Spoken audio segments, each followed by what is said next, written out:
Baik, Assalamualaikum warahmatullahi wabarakatuh. Perkenalkan saya Saripah dengan NIM 21105111060 dengan rekan saya Tiara Zahra dengan NIM 21105111018 dari kelas B. Nah, di sini kami akan menerangkan salah satu teknik dari watermarking yaitu robust watermarking. Oke, sebelum kita mengenal lebih jauh tentang robust watermarking, kita harus tahu dulu nih, apa sih watermarking itu? Nah, watermarking adalah proses penyematan data menjadi objek sampul multimedia digital sedemikian rupa sehingga watermark tersebut dapat dideteksi atau diekstraksi untuk membuat pernyataan tentang keaslian dari objek. Oke, di sini ada jenis-jenis watermarking itu ada dua. Yang pertama yaitu fragile watermarking. Fragile watermarking adalah data disisipkan dengan tidak begitu kuat, sehingga jika dokumen yang sudah di watermark mengalami manipulasi. Kemudian yang kedua ada robust watermarking. Pada robust watermarking ini data disisipkan dengan sangat kuat sehingga jika ada yang berusaha menghapusnya, maka gambar atau suara yang disisipi akan ikut rusak dan tidak punya nilai komersial lagi. Oke, di sini ada pengertian dari robust watermarking. Nah, robust watermarking adalah salah satu algoritma watermarking yang tidak hanya bertahan dari operasi umum seperti kompresi, pemfilteran, konversi AD atau DA, dan sebagainya, tetapi juga dapat bertahan dari serangan geometris seperti rotasi, penskalaan, pemotongan, dan sebagainya. Watermark tetap kokoh atau robust terhadap manipulasi yang dilakukan pada media. Tujuannya adalah untuk perlindungan hak kepemilikan dan copyright. Oke, selanjutnya di sini ada, nah, apa sih bedanya dengan fragile watermarking? Nah, pada metode robust watermarking ini, watermark disisipkan pada domain frekuensi. Tidak seperti metode fragile watermarking yang mana watermark disisipkan pada domain spasial atau domain piksel-piksel citra. Nah, hal ini bertujuan agar watermark tahan terhadap manipulasi pada citra. Nah, oke, selanjutnya di sini ada jenis-jenis dari algoritma robust watermarking. Di sini ada 5. Yang pertama yaitu ada DCT, Discrete Gaussian Transform. Yang kedua ada RDWT atau Redundant Discrete Wavelet Transform. Yang ketiga ada DWT atau Discrete Wavelet Transform.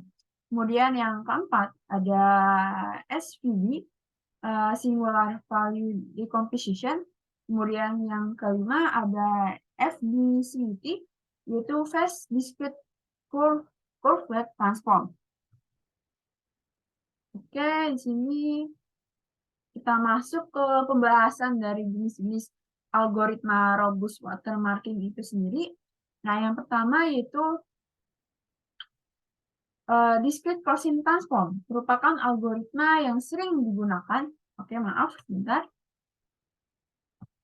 Oke. Discrete Gaussian Transform merupakan algoritma yang sering digunakan dalam data hiding dengan tujuan untuk kuantisasi citra. Nah, analisa serangan kompresi citra maupun model optimisasi, misalnya kombinasi dengan Singular Value Decomposition atau Particle Swarm Optimization.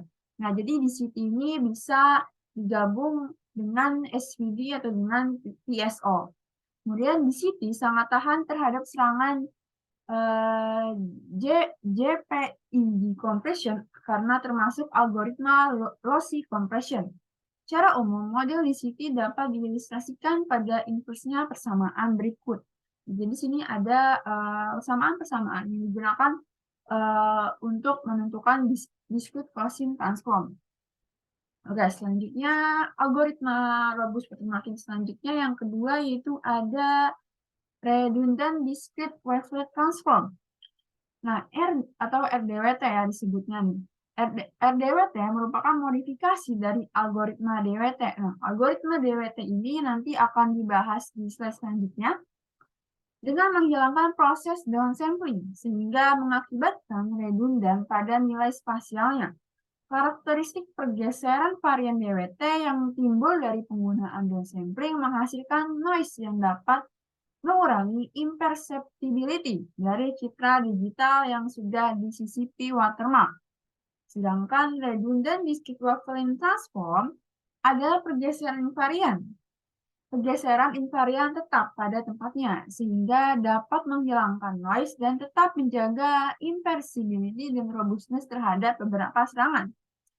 LDWT pada dasarnya hampir sama dengan DWT citra digital, didekomposisi menjadi 4 subband, yaitu LL, LH, HL, dan juga HH. Nah, di sini ada gambar dari proses dekomposisi RWD. Oke, selanjutnya algoritma selanjutnya yaitu algoritma discrete wavelet transform yang tadi sudah disinggung sebelumnya. Nah, transformasi wavelet discrete secara umum merupakan dekomposisi citra pada frekuensi subband citra tersebut. Komponen subband transformasi wavelet dihasilkan dengan cara penurunan level dekomposisi. Implementasi transformasi wavelet discrete dapat dilakukan dengan cara melewatkan sinyal melalui sebuah tapis lolos rendah atau low pass filter (LPF) dan tapis lolos tinggi yaitu high pass filter atau HPF dan melakukan downsampling pada keluaran masing-masing filter. Proses tersebut dapat diilustrasikan pada gambar di bawah ini. Oke, mungkin untuk selanjutnya pembahasan algoritma robust watermarking selanjutnya akan saya serahkan ke teman saya yaitu Tiara Zahra. Silakan Tiara. Baik, terima kasih Saripah.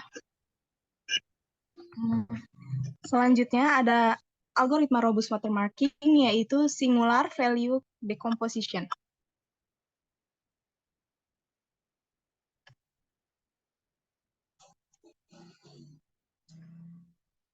Singular value decomposition merupakan salah satu teknik komputasi numerik yang melakukan faktorisasi terhadap sebuah matriks tak nol sehingga diperoleh 3 matriks tak nol. Salah satu matriks yang diperoleh dari proses SPD akan memuat nilai-nilai singular dari matriks asal. Istilah nilai singulir menyatakan jarak antara sebuah matriks dan himpunan matriks-matriks singulir. Nilai-nilai singulir berguna untuk suatu matriks yang merupakan transformasi dari sebuah ruang vektor ke ruang vektor yang lain atau dimensi berbeda. Sistem persamaan aljabar yang overdetermined atau undetermined adalah salah satu contoh transformasi ruang vektor berbeda. Misal, diberikan sebuah gambar dengan berukuran n kali n, maka matriks ini bisa dipisahkan menjadi 3 konstitusi utama seperti pada yang tertera di gambar. Selanjutnya.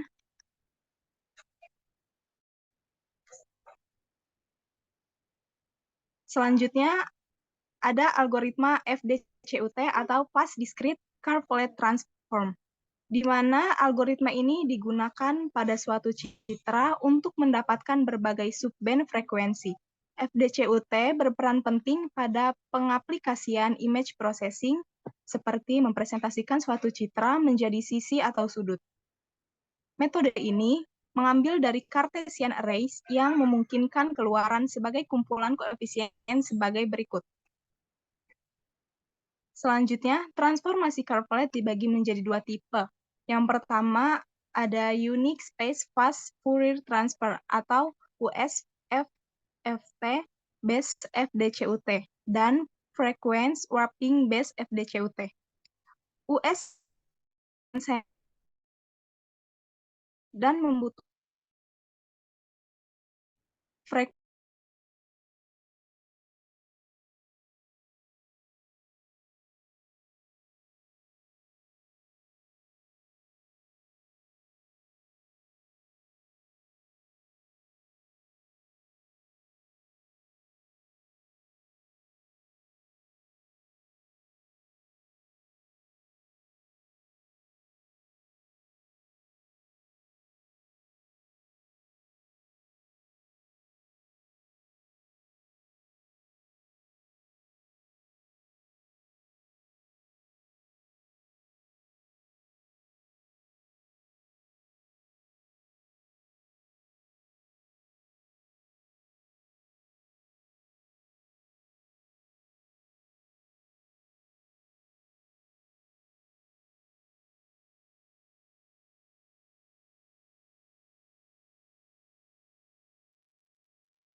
Boleh slide selanjutnya.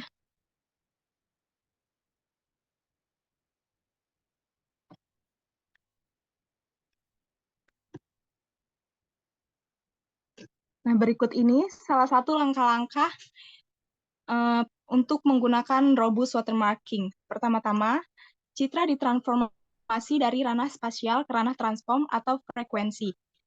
Pada contoh ini digunakan transformasi density seperti pada gambar yang tertera.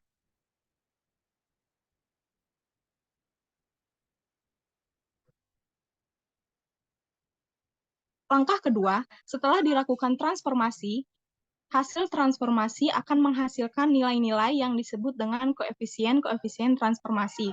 Atau misal pada algoritma density akan muncul koefisien density.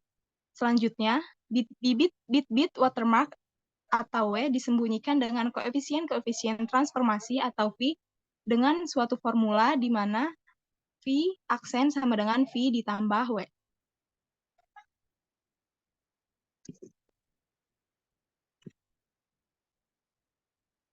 Selanjutnya, citra ditransformasikan kembali atau inverse transformation ke ranah spasial untuk mendapatkan citra stegano atau citra yang berwatermark.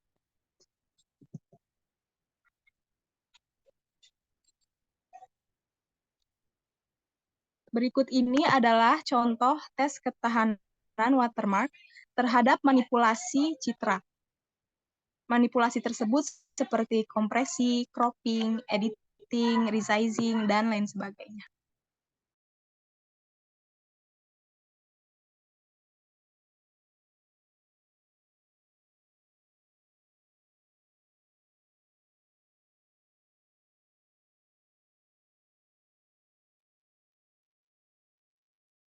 Kemudian diambil salah satu contoh teknik robust watermarking dengan transformasi wavelet discrete pada citra medis. Dalam hal ini ada 3 langkah. Yang pertama ada embedding atau watermark disisipkan dalam domain frekuensi. Selanjutnya ada deteksi dan ekstraksi. Dalam hal ini akan mendeteksi apakah citra memiliki watermark dan mengekstrasinya dari citra. Selanjutnya ada autentifikasi, di mana nantinya akan membandingkan watermark yang diekstrak dengan watermark aslinya.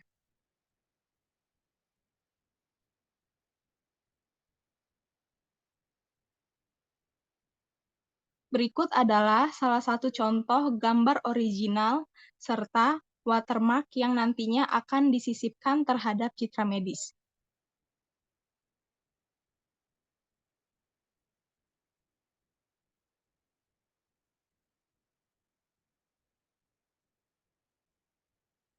Kita masuk ke proses yang pertama, yaitu penyisipan. Penyisipan watermark dilakukan dengan cara memodifikasikan koefisien pada rentang frekuensi LL, LH, HL, atau HH, yang merupakan rentang frekuensi hasil dekomposisi citra yang memakai wavelet data watermark ini dapat dianggap serangkaian bilangan W dengan panjang L, yang disisipkan pada rentang frekuensi yang dipilih, F, di mana F aksen sama dengan F ditambah alpha dikali W atau watermark dikali K, di mana K 1 sampai dengan L. Alpha di sini merupakan konstanta untuk menentukan kekuatan penyisipan watermark. F aksen merupakan koefisien sinyal asal yang telah dimodifikasi, dan W adalah watermark. Berikut adalah gambar watermark image.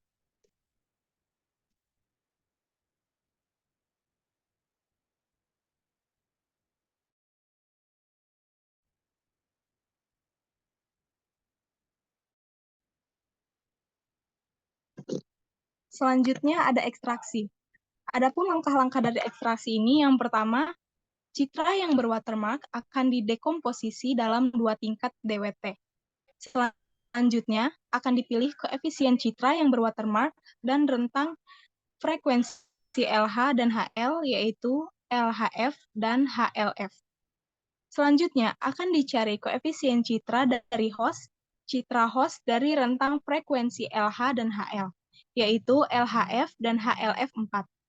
Selanjutnya akan dilakukan perbandingan antara koefisien citra berwatermark dengan koefisien citra host untuk menghasilkan watermark.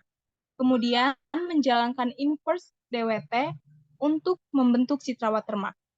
Dan langkah secara umum, proses ekstraksi watermark ini merupakan kebalikan dari proses penyisipan watermark.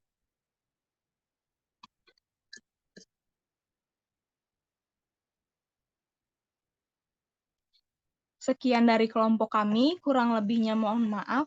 Wassalamualaikum warahmatullahi wabarakatuh.